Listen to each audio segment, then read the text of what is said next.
Farida Ameri, bonjour. Bonjour. Vous êtes aujourd'hui candidate à l'élection législative algérienne sous l'Union des forces démocratiques et sociales. Présentez-vous pour que vos futurs électeurs vous connaissent mieux. Qui êtes-vous? Donc je suis Farida Ameri. Donc je me présente aux élections législatives algériennes. Je suis professeure de formation. Je suis aussi chef d'entreprise à la tête d'une start-up. Donc voilà, et je suis aussi présidente de deux associations, l'association France-Algérie Seine-Saint-Denis et l'association CRAF, Conseil représentatif des associations françaises de culture musulmane. Alors on vous connaît pour avoir organisé plusieurs colloques et plusieurs séminaires sur la diaspora algérienne, et aujourd'hui vous vous présentez pour défendre cette diaspora parce que le système ne vous plaît pas. C'est exact.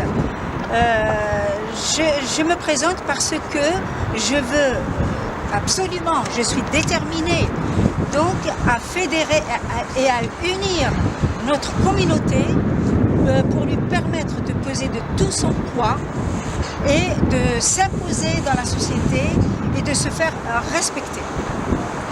Alors quels sont les points forts, quels sont vos atouts par rapport à d'autres candidatures? Vous, Farida Ameri, qu'allez-vous apporter de plus à cette diaspora qui souffre énormément de discrimination, de problèmes de stage pour les étudiants? Quels vont être vos points forts? Mon cheval de bataille, c'est ouvrir un local, un bureau et une permanence. Sans cela, il est impossible donc d'avancer. Un local, il nous permet donc déjà de recevoir notre communauté, de recueillir ses doléances, de recueillir ses suggestions, de construire des groupes de travail pour traiter les nombreux sujets et faire des propositions donc en direction de l'Algérie, mais également en France, mais également pour aussi aider notre communauté dans son quotidien en France. Alors ça, c'est des généralités. C'est le langage que tiennent tous les candidats. Mais la spécificité de Farida Ameri, c'est quoi? C'est les Chibani, c'est les obsèques, des ressortissants algériens qui se retrouvent dans des problèmes administratifs énormes. C'est vrai parce que je voulais développer un peu plus loin. Eh bien justement, ce local, il sert à ça. C'est ça, et c'est la différence d'avec les autres candidats, c'est qu'ils ne parlent pas de local ou de permanence, et même ceux qui ont parlé de permanence, ils n'ont pas tenu leurs promesses. Donc c'est pour ça que j'insiste, que sans le local et sans permanence, on ne peut recueillir les doléances des gens et comment les aider. Vous prenez l'exemple donc des Chibani. Bien entendu, les Chibani, je vais vous dire une chose, je connais bien le problème. Les Chibani qui ont par exemple le minimum vieillesse. Le minimum vieillesse, c'est pour ceux qui n'ont pas le nombre de trimestres requis et qui à l'âge de 65 ans, ils ont un minimum. Ceux-là, ils sont obligés de vivre en France 6 mois. Moi, ce que je propose, l'idée que j'ai, et plus tard travailler avec un groupe donc, de professionnels, de réflexion, etc., pour justement que l'État algérien, l'État français puisse traiter ce problème et trouver une solution pour que les gens puissent rester en Algérie sans perdre leur pension de retraite. Alors il y a d'autres aussi, vous m'avez parlé aussi des obsèques. Les obsèques, il y a eu une avancée, d'accord, mais ça n'est pas suffisant. Il faut absolument que le sujet soit revu et soit approfondi. Parce que les gens qui ont quelqu'un qui décède, comment voulez-vous qu'ils préparent les papiers nécessaires dans la détresse, dans l'urgence, et aller au consulat pour dire celui-là il est nécessité, celui-là non. Donc ça demande un travail beaucoup plus approfondi. Alors, vous allez être constamment à Alger, pour les séances plénières de l'Assemblée nationale, est-ce que vous prévoyez des permanences, de faire l'aller-retour une fois par mois ou 2 fois par mois pour répondre aux doléances de vos concitoyens? Je rappelle que vous vous présentez pour les circonscriptions du Nord de la communauté algérienne à l'étranger et particulièrement en France. Alors, allez-vous vraiment faire ces va-et-vient incessants? Parce que vous parlez de permanence, vous parlez de local, vous parlez d'écoute, mais ça va vous demander aussi Beaucoup de travail, beaucoup d'énergie. beaucoup de travail et beaucoup d'énergie. Êtes-vous vraiment préparé? Avez-vous vraiment réfléchi à votre mission avant de vous engager? Absolument. Absolument. S'il le faut, je le ferai. Mais seulement, ça demande une organisation. On n'est pas des surhumains, on est des êtres humains. Et si on travaille en s'organisant et en faisant l'impossible, vous savez, si les choses ne se font pas exactement à temps, les gens ne vous en voudront pas. Mais le tout, c'est mener à bien les projets et faire le nécessaire. Et s'il faut aller plus souvent à Alger pour défendre, j'irai. Et si je peux le faire à distance, je le ferai. Alors, l'Algérie, ou du moins ses citoyens résidant en France, manque d'unité. Allez-vous vraiment travailler pour avoir cette unité? Et une unité, c'est aussi du lobbying. Ça, c'est très important. Allez-vous vraiment vous consacrer à unir cette communauté, cette diaspora qui vit déchirée? Et on sait que l'union fait la force. Exact. L'union fait la force et intime le respect. Donc, c'est mon cheval de bataille, ça. J'ai toujours travaillé sur le terrain à ça. J'ai des associations, c'est pas pour rien. Le CRAF que j'ai créé, c'est pas pour rien. Je l'ai créé en 2002. Donc, je travaille pour ça parce que j'ai compris ça, j'avais 25 ans. Que sans l'unité, sans la force, on n'arrive à rien. Donc, moi, ma première mission, sur quoi je vais me battre dès le départ, c'est fédérer, unifier notre diaspora, lui permettre justement de se défendre, de s'imposer, de s'affirmer et de se faire respecter et ne plus servir, vous savez, de bouc émissaire à toutes les élections françaises, à être discriminé, à être stigmatisé. Là, l'organisation et l'unité de notre communauté est primordiale. Alors, 2 dernières questions, Fadira Meri. Je rappelle que vous êtes candidate aux élections législatives algériennes pour la circonscription du nord de la France. Qu'allez-vous dire? Et ça n'engage que vous. Qu'allez-vous dire à la jeunesse algérienne ici? Et qu'allez-vous dire à la femme algérienne?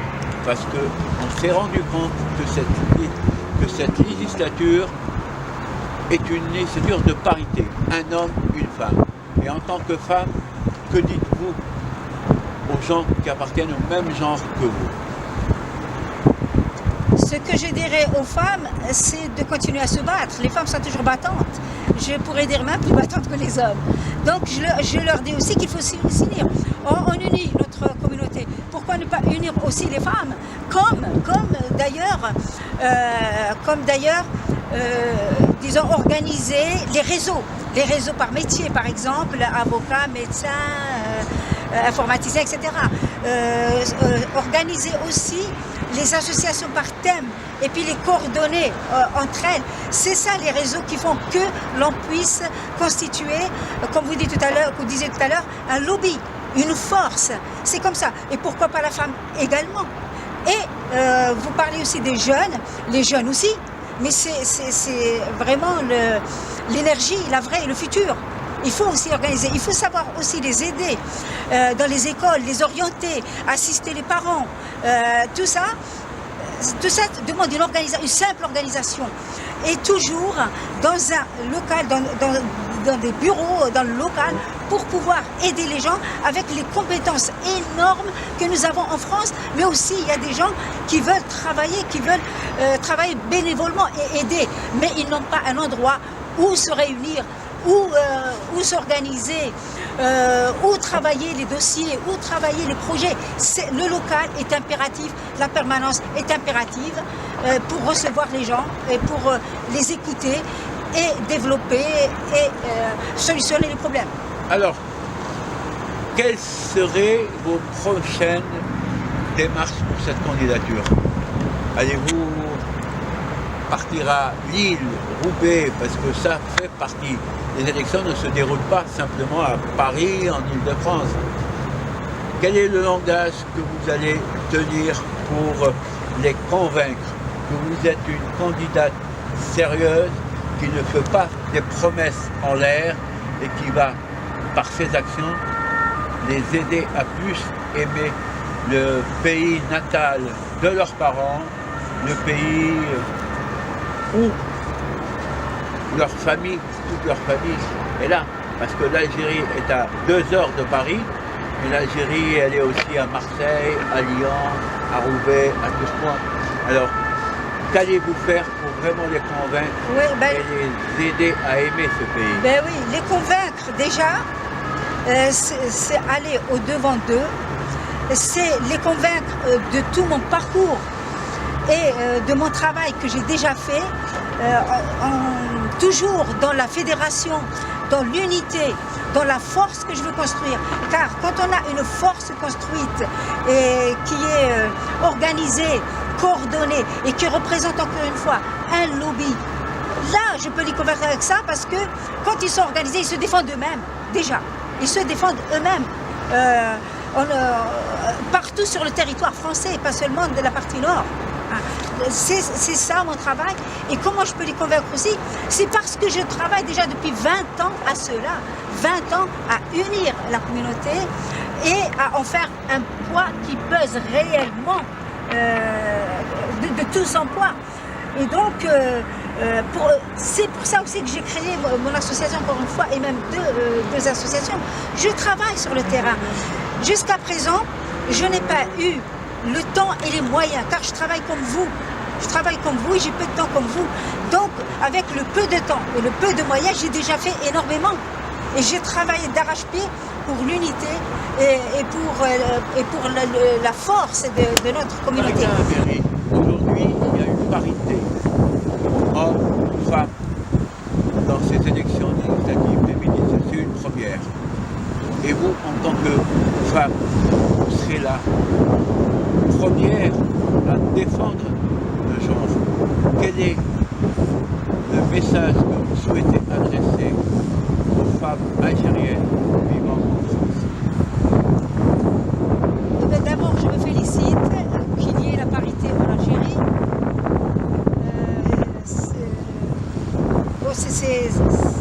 C'est une grande avancée. Voilà. Ce que je peux dire aux femmes en France, je peux leur dire simplement que comme je souhaite et que je ferai l'unité, comme je ferai fédérer la communauté, comme je veux en faire une force, un lobby, etc., j'aimerais bien également fédérer cette communauté féminine, j'allais dire algérienne, parce que la femme algérienne est très battante. Elle est encore plus battante que l'homme. Donc si on a aussi une fédération de femmes, entre guillemets, une unité aussi puissante dans l'unité de la communauté elle-même, mais ça serait véritablement un très grand plus. Parce qu'on peut compter beaucoup sur les femmes, on peut compter aussi sur les hommes, d'accord, mais les femmes, elles sont vraiment très rigoureuses. Et ça, j'en aurais certainement besoin pour mener à bien les projets et le but que je me suis fixé pour la communauté et pour vraiment son affirmation en France, pour sa puissance, si on peut dire aussi, pour sa participation, oui bien sûr, sa participation, et pour ne plus rester discriminé, pour ne plus être un bouc émissaire, pour tout ça. Parce que, comme on disait tout à l'heure, l'union fait la force et intime le respect. Si on a vraiment les femmes organisées à l'intérieur même de cette grande organisation, de cette grande unité de la communauté, mais alors on réussira à coup sûr. Nous sommes sous un ciel clément et on dit toujours que la femme c'est la moitié du ciel. Merci Farida d'être cette moitié du ciel. Merci de cette action envers les femmes, les Shibani de la jeunesse. Merci d'avoir accepté cette invitation. Et quant à moi, j'ai envie de vous dire, comme Jean Ferrat, la femme est l'avenir de l'homme et cette femme est une femme d'exception. Merci Farida. Merci.